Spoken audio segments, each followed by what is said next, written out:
Je m'appelle Laurent Dubois, j'ai 43 ans, et je viens d'apprendre la leçon la plus dure de ma vie, l'amour ne garantit pas la loyauté. Le matin où tout a basculé a commencé comme n'importe quel autre samedi.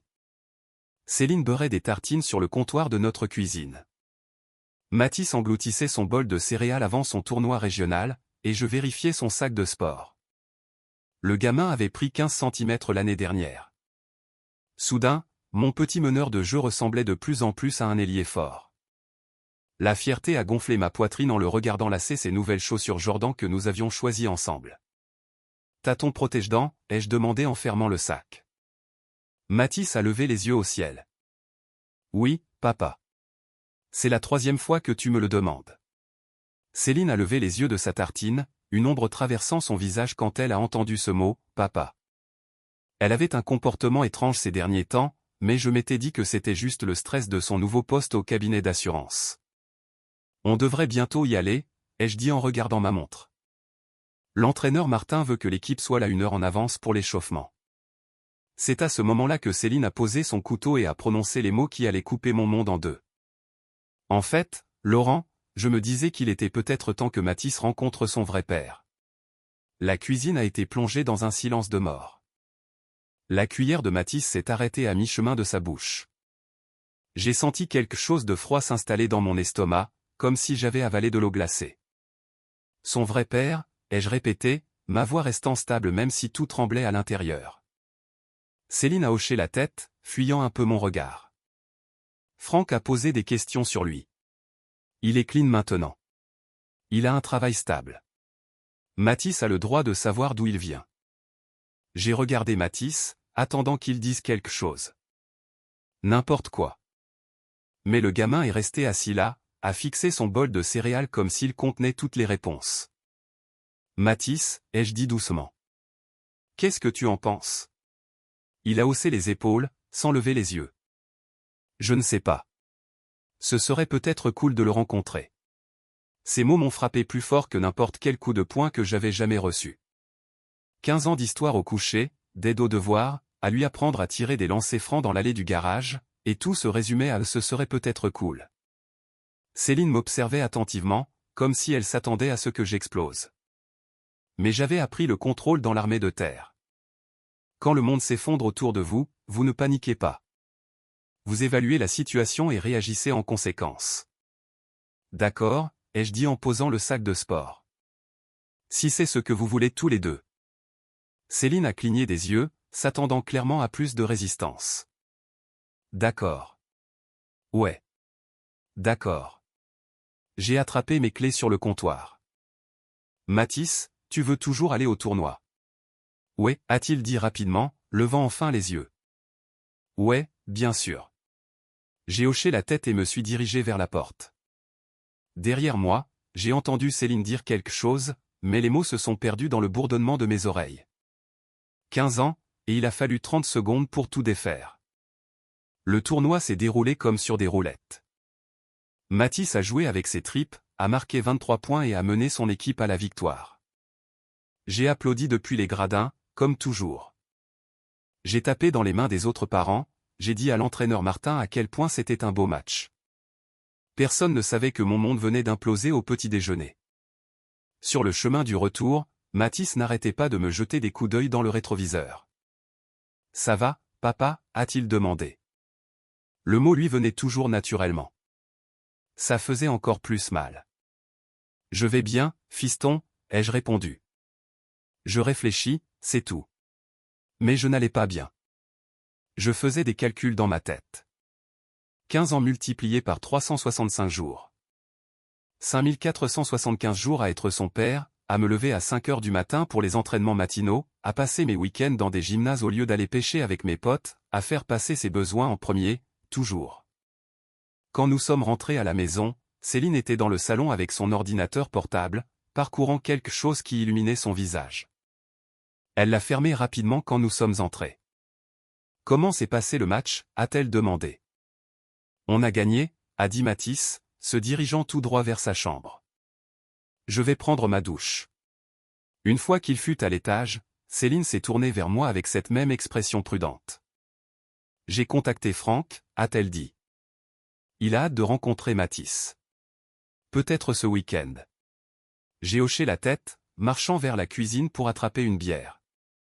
Mes mains étaient stables, mais à l'intérieur, j'avais l'impression de faire une chute libre.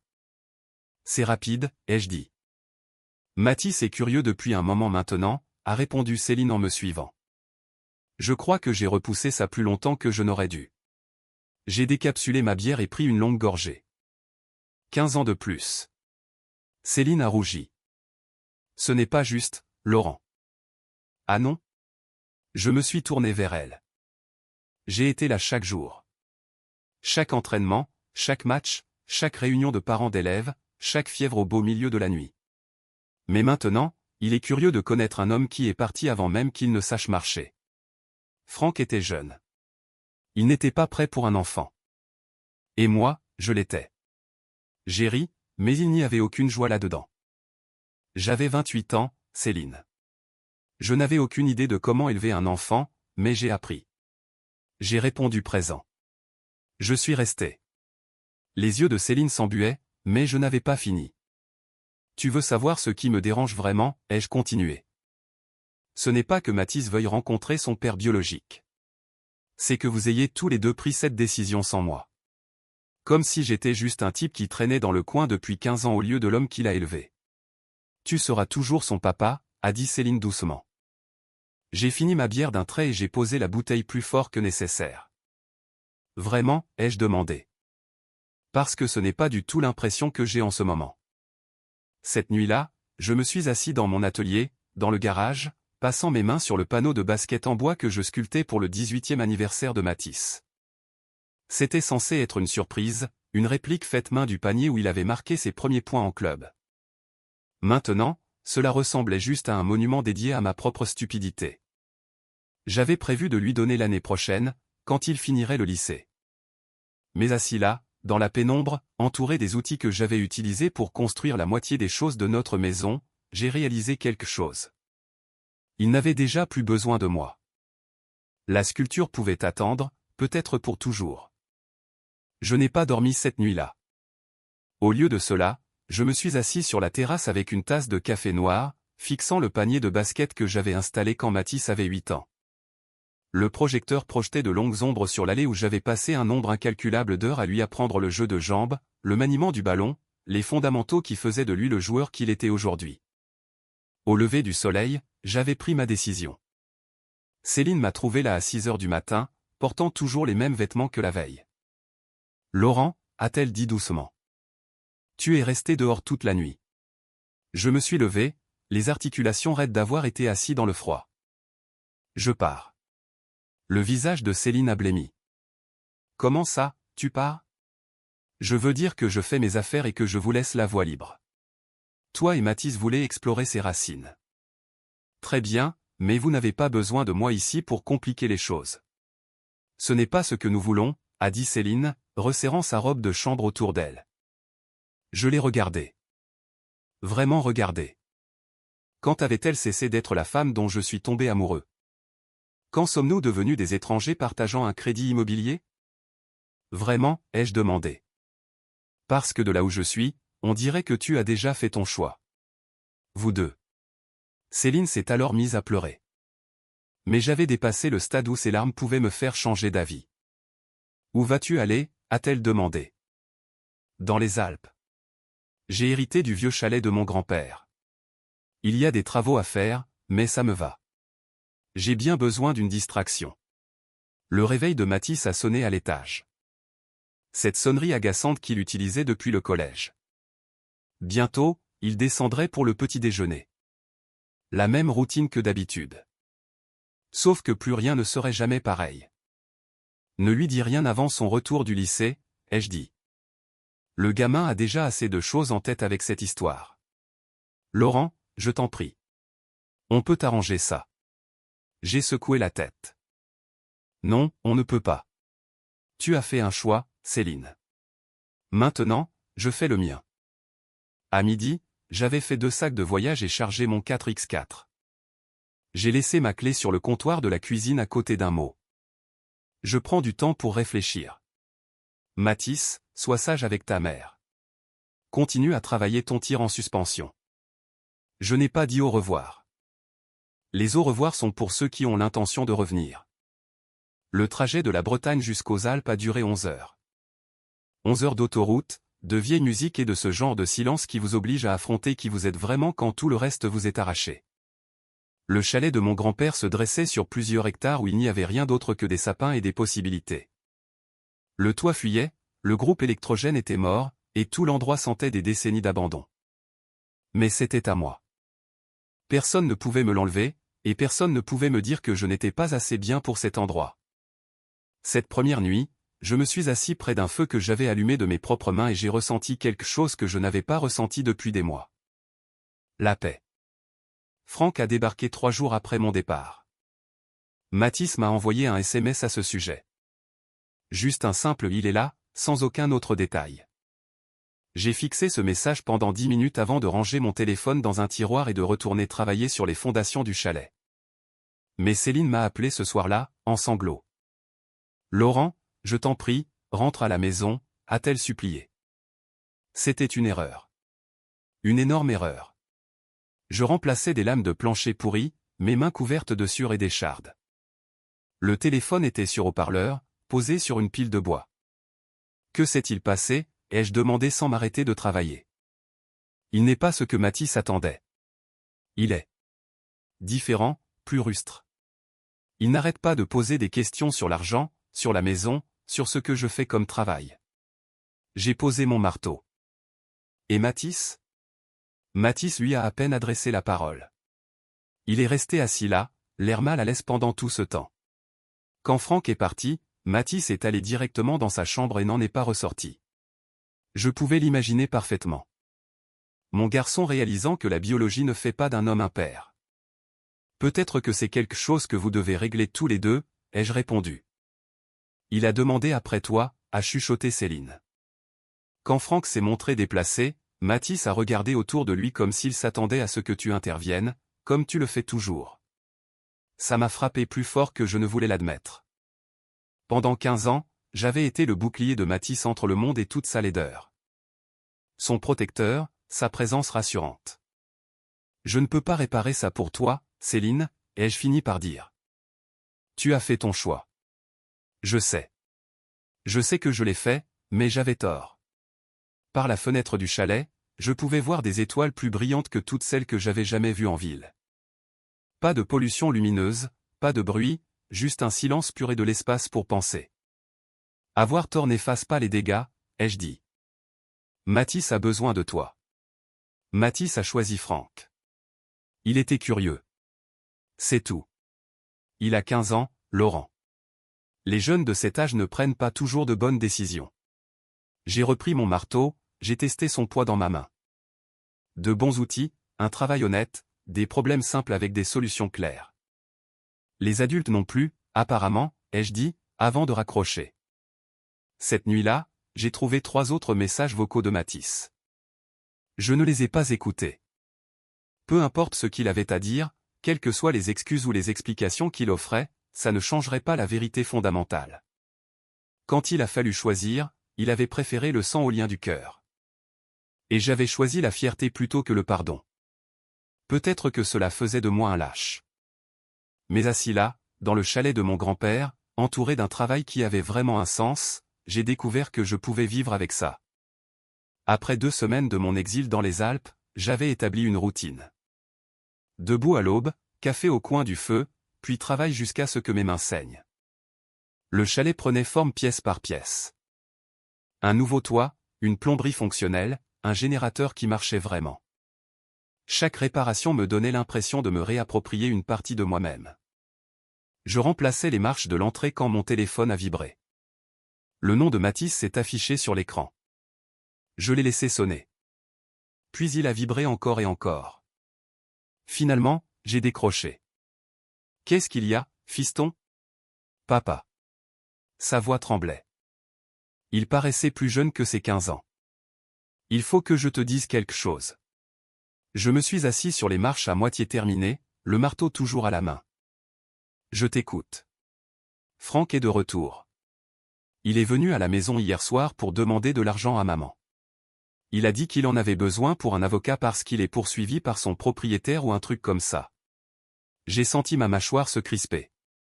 Qu'a dit ta mère? Elle lui a dit non, mais il ne voulait pas partir. Il n'arrêtait pas de dire qu'il avait des droits en tant que mon père, que la maison devrait l'aider plus qu'il essayait de faire partie de ma vie. L'image devenait plus claire. Franck n'était pas intéressé par la paternité. Il était intéressé par ce que la paternité pouvait lui rapporter. Et ensuite, que s'est-il passé, ai-je demandé. Je lui ai dit de partir. La voix de Mathis est devenue plus forte. Je lui ai dit que tu étais le seul père que j'avais jamais connu et qu'il devait sortir de chez nous. Quelque chose s'est desserré dans ma poitrine. Comment l'a-t-il pris? Il s'est mis en colère. Il a commencé à crier que tu m'avais monté contre lui. Que tu n'étais qu'un père de substitution qui jouait à la famille avec la femme d'un autre. J'ai serré mon marteau plus fort. Et là, je me suis vraiment mis en colère. Je lui ai dit que tu n'avais jamais raté un match, jamais oublié un anniversaire, que tu n'étais jamais parti quand les choses devenaient difficiles. Je lui ai dit que débarquer après 15 ans ne faisait pas de lui mon père. Ça faisait de lui un étranger. La fierté a gonflé ma poitrine, immédiatement suivie par le regret. Ce gamin, mon gamin, avait compris ce qui comptait, et je n'étais pas là pour le voir. Je suis fier de toi pour lui avoir tenu tête, ai-je dit. Papa, j'ai tout gâché. On a tout gâché. Maman pleure depuis des jours, et je. Tu me manques. Ta présence me manque. J'ai regardé les montagnes, ce ciel infini qui était devenu mon refuge. Tu me manques aussi, fiston. Tu vas rentrer à la maison. La question est restée suspendue entre nous comme un pont que je n'étais pas sûr d'être prêt à traverser. Je ne sais pas, ai-je répondu honnêtement. Il s'est passé beaucoup de choses. La confiance met du temps à se reconstruire. Je sais, mais on veut essayer, si tu nous le permets. Après avoir raccroché, je suis resté assis sur ces marches inachevées pendant 1 heure. Regardant le soleil se coucher derrière des sommets qui ne connaissaient pas mon nom ni ne se souciaient de mes problèmes. Mathis grandissait, apprenant de dures leçons sur le caractère et la loyauté. La question était de savoir si j'étais assez homme pour faire la moitié du chemin. 3 jours plus tard, Céline m'a appelé avec une nouvelle qui a tout changé. Laurent, je dois te dire quelque chose, et j'ai besoin que tu restes calme. Je fendais du bois derrière le chalet, évacuant mes frustrations à grands coups de hache et de détermination. Le rythme régulier m'aidait à réfléchir. Qu'est-ce qui ne va pas, ai-je demandé en posant la hache. Mathis est à l'hôpital. Mon sang n'a fait qu'un tour. Que s'est-il passé? Il s'est blessé à l'entraînement. Il est mal retombé sur un rebond et s'est cogné la tête sur le parquet. Ils disent que c'est une commotion cérébrale, mais ils veulent le garder en observation cette nuit. Je marchais déjà vers mon 4x4. J'arrive. Laurent, attends. Il y a autre chose. Je me suis arrêté. Autre chose quoi? Quand les ambulanciers lui ont demandé qui appeler, Mathis leur a donné ton numéro. Pas le mien, le tien. Il était un peu dans les vapes, mais il n'arrêtait pas de réclamer son père. Pas Franck. Toi. Les mots m'ont frappé plus fort qu'un coup physique. Même à moitié conscient, l'instinct de Mathis s'était tourné vers moi. Les infirmières sont confuses, a poursuivi Céline. Elles n'arrêtent pas de poser des questions sur son père, et je ne sais pas quoi leur dire.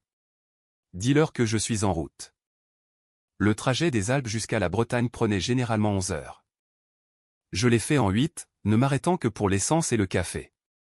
Mon esprit a tourné à plein régime pendant tout le trajet. Les pires scénarios, les complications médicales, les milliers de façons dont j'avais laissé tomber ce gamin en n'étant pas là quand il avait besoin de moi. Je suis entré dans l'hôpital, portant toujours mes vêtements de travail, de la sueur dans les cheveux, ayant exactement l'air de ce que j'étais, un homme qui avait tout laissé tomber pour rejoindre son fils.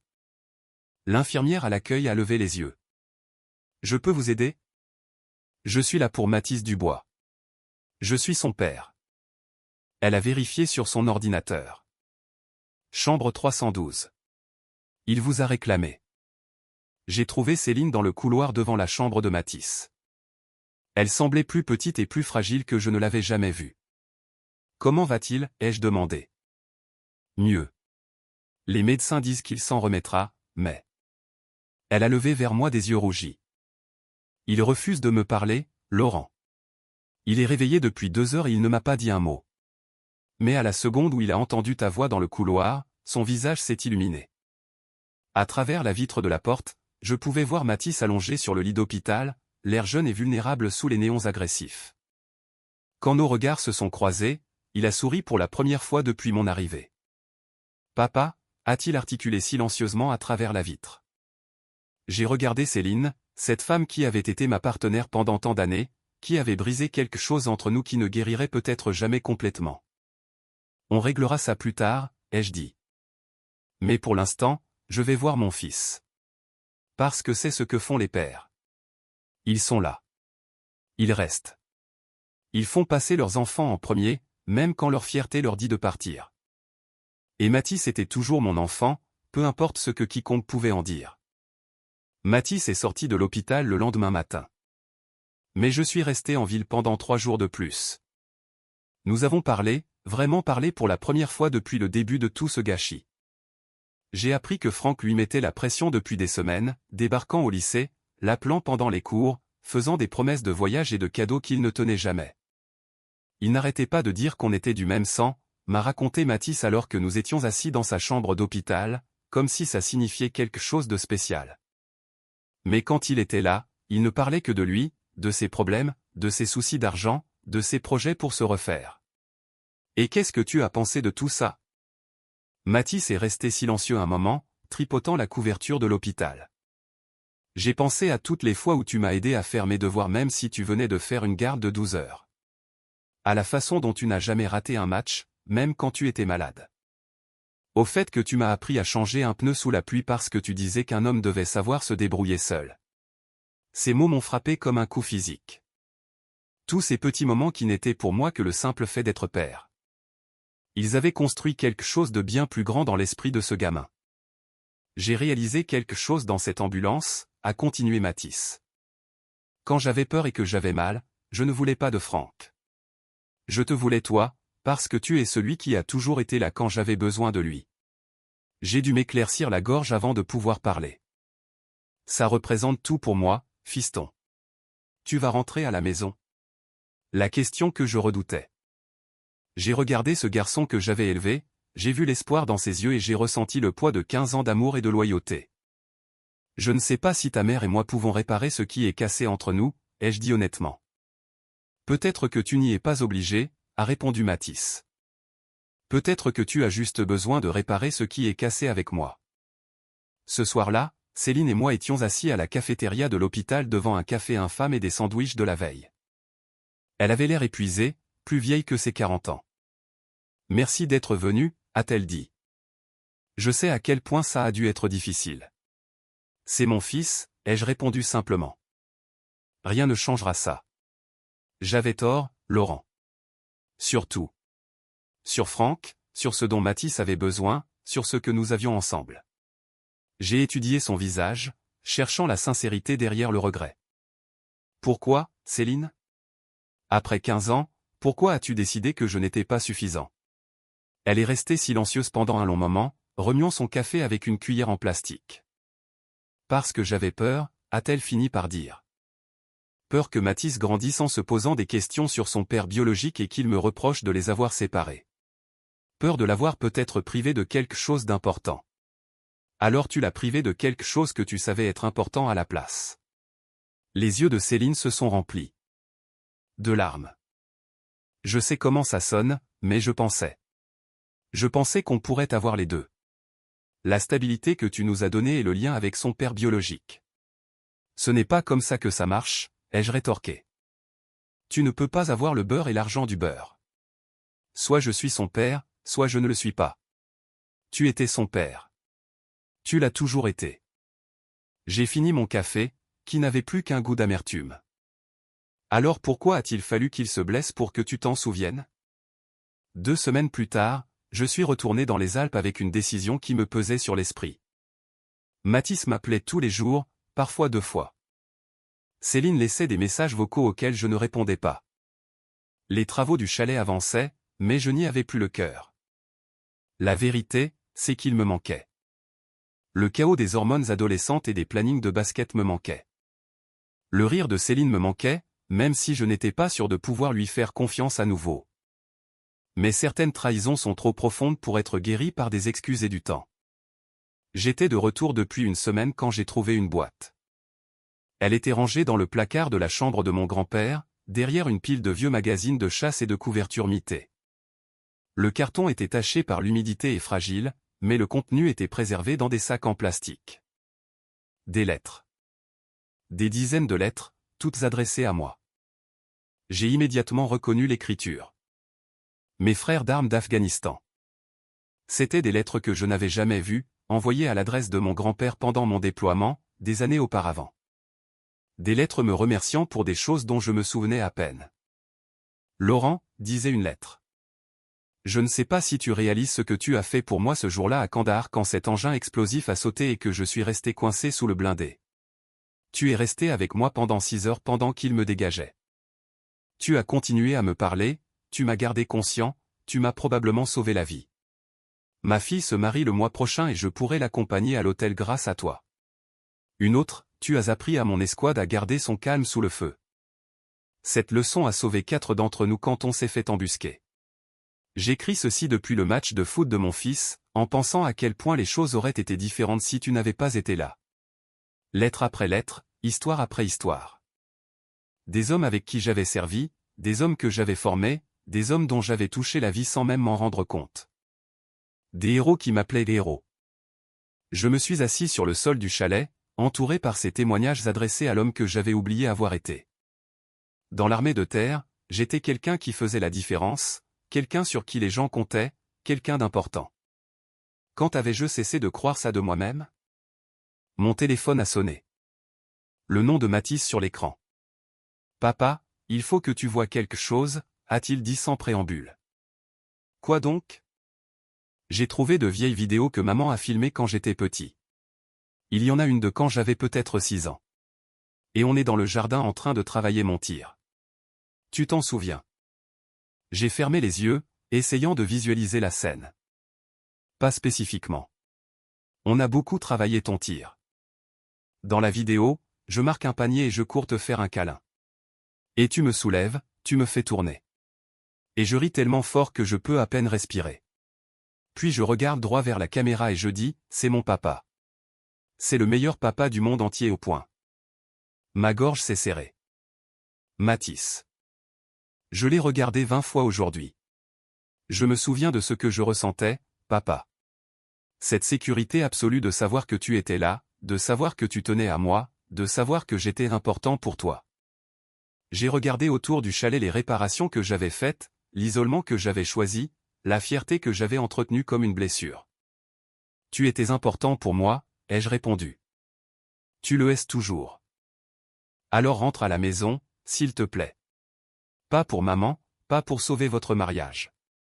Rentre à la maison pour moi, parce que j'ai besoin de mon père. Après avoir raccroché, je suis resté assis dans l'obscurité grandissante. Les lettres éparpillées autour de moi comme les preuves d'une vie bien remplie. Dehors, le silence de la montagne s'étirait à l'infini, magnifique et vide. Mais à l'intérieur, quelque chose changeait. La fierté était un luxe que je pouvais m'offrir seul dans les montagnes. L'amour exigeait bien plus de courage que ça. Il était peut-être temps de me souvenir de qui j'étais. Pas seulement dans l'armée, mais dans ma propre maison. L'homme qui répondait présent. L'homme qui restait. L'homme qui choisissait la famille plutôt que la fierté, même quand la famille avait fait le mauvais choix. Cette nuit-là, j'ai commencé à faire mes affaires. J'ai repris la route pour la Bretagne un jeudi matin. Mon 4x4 chargé de quelques affaires importantes du chalet. Le reste, la solitude, l'isolement, l'orgueil blessé, je l'ai laissé derrière moi, sous le ciel infini des montagnes. Céline était au travail quand je me suis garé dans l'allée. Mathis était au lycée. La maison semblait exactement la même, mais je me sentais comme un étranger approchant d'une vie qui ne m'allait peut-être plus. J'ai utilisé ma clé. Céline n'avait pas changé les serrures, ce qui m'a surpris. À l'intérieur, tout était propre mais vide. Le silence était différent de la paix du chalet. C'était le silence de l'absence, des conversations qui auraient dû avoir lieu mais qui n'existaient pas. J'étais assis à la table de la cuisine quand Mathis est rentré pour aller à l'entraînement. Il a laissé tomber son sac de sport et m'a dévisagé pendant un moment. « Tu es revenu ?» a-t-il dit simplement. Je suis revenu. Il s'est assis en face de moi, portant toujours son maillot d'entraînement. 15 ans, mais se tenant avec un poids nouveau, une nouvelle maturité. Tu restes, a-t-il demandé. Ça dépend de beaucoup de choses, ai-je répondu honnêtement. Mais je veux essayer. Et maman? J'ai regardé autour de cette cuisine où nous avions partagé des milliers de repas, où je l'avais aidé à faire ses devoirs, où tout ce désastre avait commencé. Ta mère et moi avons des choses à régler. Mais Mathis, quoi qu'il se passe entre nous, rien ne change entre toi et moi. Tu es mon fils. Ce n'est conditionné par rien d'autre. Les yeux de Mathis se sont remplis de larmes. Je suis désolé, papa, pour tout ça. D'avoir été stupide à propos de Franck, de t'avoir fait du mal, de t'avoir poussé à partir. Tu étais curieux de tes origines. C'est normal. Mais maintenant, tu connais la différence entre l'homme qui a contribué à ton ADN et l'homme qui a choisi d'être ton père chaque jour. Ouais, je la connais. Céline est rentrée 1 heure plus tard et nous a trouvés dans le garage, en train de travailler sur le panneau de basket que j'avais sculpté. Elle est restée sur le pas de la porte pendant un long moment, nous regardant poncer la planche de bois ensemble. Laurent, a-t-elle dit doucement. J'ai levé les yeux de mon travail. Céline. Je ne pensais pas que tu reviendrais. Je ne le pensais pas non plus. Elle a fait un pas dans le garage, l'air nerveuse. On peut parler? Mathis s'est levé, époussetant la sueur de ses mains. Je vais à l'intérieur faire mes devoirs. Après son départ, Céline et moi nous sommes assis de chaque côté de l'établi. Le panneau inachevé entre nous, comme un pont que nous ne savions pas comment traverser. J'ai déposé une main courante et demandé une ordonnance d'éloignement contre Franck, a-t-elle dit. Il a débarqué à mon bureau la semaine dernière en exigeant de savoir où tu étais passé. La sécurité a dû le mettre dehors. Bien. J'ai aussi commencé à voir un psychologue pour comprendre pourquoi. Pourquoi j'ai saboté la meilleure chose de ma vie. J'ai posé mon papier de verre. Et qu'as-tu compris? Que j'avais peur d'être heureuse. Peur que si j'acceptais simplement ce que nous avions, quelque chose allait arriver et me l'enlever. Alors, j'ai créé le chaos même dont j'avais peur. Le garage était silencieux, à l'exception du bruit des enfants du quartier qui jouaient au basket dans une allée plus bas dans la rue. Les sons normaux de familles normales vivant des vies normales. La question est, ai-je dit, veux-tu réparer ça, ou veux-tu juste que je revienne pour que les choses redeviennent confortables? Je veux réparer ça. Je veux être digne de l'homme qui a passé 15 ans à élever l'enfant d'un autre comme le sien, qui est parti quand il a été blessé, mais qui est revenu quand cet enfant avait besoin de lui. J'ai étudié son visage, cherchant la femme dont j'étais tombé amoureux toutes ces années auparavant. Elle était toujours là, sous les regrets et la peur. Ça va prendre du temps, ai-je dit. Je sais. Et la confiance ne se reconstruit pas du jour au lendemain. Je le sais aussi. J'ai repris le papier de verre, le passant dans le sens du grain du bois. Alors, voyons si on peut construire quelque chose de nouveau avec ce qu'il reste. 6 mois plus tard, j'installais le panneau de basket terminé dans notre allée quand Mathis est rentré de son championnat avec une nouvelle qui changeait tout. Le coach a reçu un appel du centre de formation de l'Asvel, a-t-il dit, contenant à peine son excitation. Il me propose une place à part entière en académie. Ils veulent que je visite les installations le mois prochain. J'ai posé ma perceuse et j'ai regardé ce jeune homme qui avait encore grandi depuis mon retour. Plus grand, plus fort, plus confiant dans sa peau. C'est incroyable, fiston. Tu l'as mérité. Je veux que tu viennes avec moi pour la visite. Et ta mère? Mathis a haussé les épaules. Elle peut venir aussi, mais c'est toi que je veux là-bas. C'est toi qui m'as tout appris sur le basket, sur le travail acharné, la discipline, comment être un bon coéquipier. La fierté a gonflé ma poitrine. Mais c'était différent maintenant, plus pur. Pas ce besoin désespéré de validation que j'avais ressenti avant, mais la satisfaction tranquille d'un travail bien fait. Je serais honoré de venir avec toi. Ce soir-là, nous étions tous les 3 assis sur la terrasse à regarder Mathis tirer des lancers francs sur le nouveau panier. Il avait développé une routine. 15 tirs, récupérer le ballon, 15 de plus. La répétition que je lui avais enseignée, la discipline qui lui servirait pour son avenir professionnel et bien au-delà. 90% de réussite, a dit Céline en le regardant marquer un autre tir. Il s'est tellement amélioré depuis que tu es revenu. Il s'est amélioré parce qu'il le voulait, ai-je répondu. Je lui ai juste rappelé ce dont il était capable. Céline a tendu le bras et a pris ma main. 6 mois de thérapie, de conversations honnêtes et de reconstruction de la confiance nous avaient menés à ce moment. Ce n'était pas parfait, mais c'était vrai. J'ai reçu une lettre de l'avocat de Franck hier, a-t-elle dit doucement. Je me suis tendu. Quel genre de lettre? Il renonce à tous ses droits parentaux, définitivement. Il a dit qu'il ne voulait aucun lien avec notre famille. J'ai senti quelque chose se relâcher dans ma poitrine, quelque chose que je n'avais pas réalisé être encore crispé. Qu'est-ce que tu ressens face à ça? Du soulagement. Ça veut dire que Mathis n'aura jamais à se soucier de batailles juridiques ou de problèmes de garde. Ça veut dire que tu peux l'adopter légalement si tu le souhaites. J'ai regardé Mathis, qui travaillait maintenant son tir à 3 points, totalement concentré sur la perfection de son geste. C'est déjà mon fils, ai-je dit. Il l'est depuis 15 ans. Mais oui, rendre ça officiel me semble juste. 2 ans plus tard, je me tenais dans un tribunal avec Mathis, qui mesurait maintenant 1,90 m et se préparait à intégrer ce club pro, pendant qu'un juge rendait légalement contraignant ce qui avait toujours été vrai. Est-ce que vous, Mathis Dubois, consentez à cette adoption, a demandé le juge. Oui, votre honneur, a répondu Mathis, la voix forte et assurée. Laurent Dubois est mon père depuis ma naissance. Ça ne fait que rendre les choses officielles. Après la cérémonie, alors que nous sortions du tribunal sous le soleil, Mathis s'est arrêté sur les marches. Papa, a-t-il dit. Il faut que je te dise quelque chose. Quoi donc? Je n'ai jamais douté que tu sois mon vrai père. Même quand j'étais curieux à propos de Franck, même quand j'ai fait cette erreur stupide, j'ai toujours su qui était mon vrai papa. J'ai passé mon bras autour de ses épaules.